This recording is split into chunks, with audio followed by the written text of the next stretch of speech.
আজকের বিকেলটাতে একটু ভিন্ন কিছু খাইতে ইচ্ছা করছে। এরপরে ভাবলাম কি দিয়ে ভিন্ন কিছু তৈরি করা যায়। পরে দেখলাম ঘরে গরুর মাংস আছে। এরপরে ভাবলাম আজকে এই মাংস দিয়ে ললিপপ তৈরি করে ফেলবো, যেটা খাইতে একটু ভিন্ন লাগবে আর খেতেও অনেক বেশি সুস্বাদু হবে। সামনে যেহেতু কোরবানি ঈদ, এই ঈদেও কিন্তু আপনারা চাইলে এই রেসিপিটা কাজে লাগাতে পারেন। তাহলে চলুন আমরা এখন রেসিপিটি শুরু করি।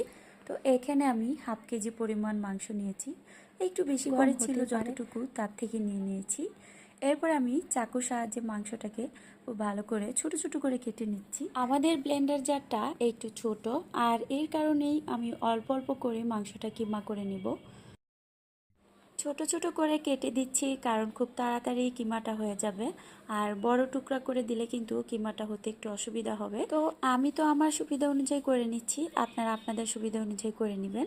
এরপরে কিমাটা কিন্তু হয়ে গিয়েছে, আর এখানে আমি কিমাটাকে একটু হাত দিয়ে ডলে ডলে দেখতেছি যে আস্ত কোনো মাংসের